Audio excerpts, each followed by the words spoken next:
Malaysian 370 straight to Beijing.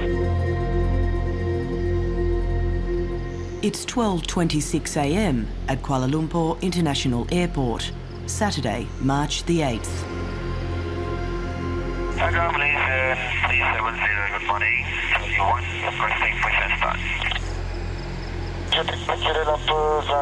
Morning, push back and start, please. For air traffic control, it's another hot and humid night. Runway 3 to right, exit via Sierra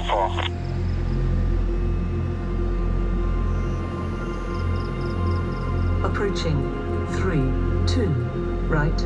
On the tarmac, Malaysia Airlines Flight 370 is nearing takeoff.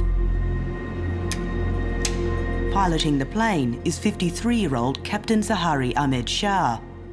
More than 18,000 hours flying experience, an unblemished flying record, a 30-year veteran of the airline.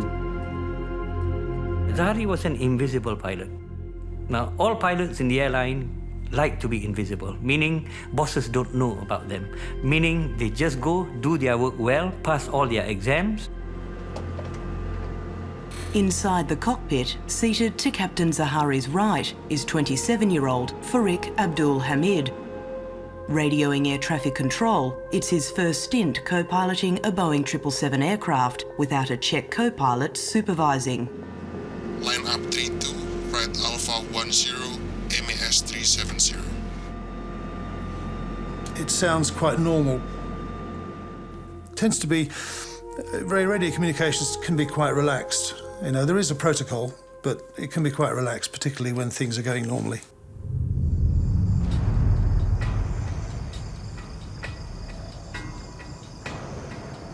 Around 2 hours earlier, while the plane was being prepared for flight, 227 passengers from 14 nations, including Australia, began checking in at Kuala Lumpur Airport. 2/3 are Chinese nationals, all bound for Beijing.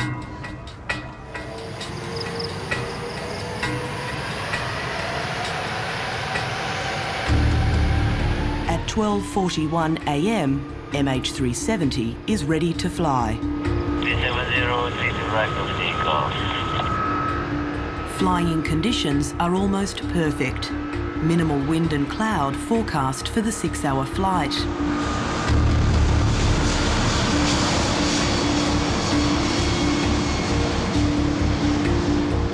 The 4,500 kilometre flight path would normally take MH370 over Vietnam, crossing the coast of mainland China just west of Hong Kong, and then into Beijing.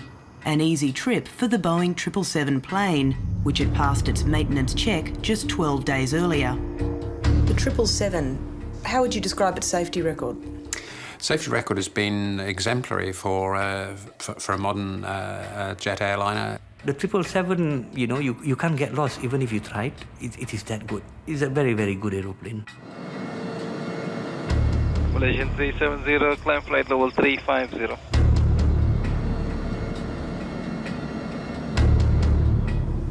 At 1:19 a.m, MH370 is cruising at 35,000 feet, a Boeing 777's optimal altitude.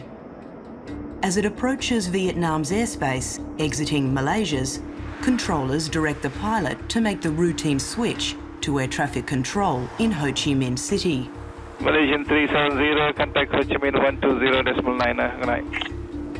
Seconds later, a male voice inside the cockpit responds. Good night, Malaysian 370. This is the last time anyone will hear from MH370, a final goodbye from the doomed midnight flight. Within minutes, without notifying anyone on the ground, MH370 veers radically off its regular flight path to Beijing. The only reason for deviating from an intended track is either for weather or for some, under air traffic control requirement because of some problem. Neither of those. Neither of those are a factor. 5 hours later, at 6:30 a.m, MH370 is due to land at Beijing International Airport, but it's nowhere to be found. I mean, it's without precedent. How can a modern jet airliner just disappear?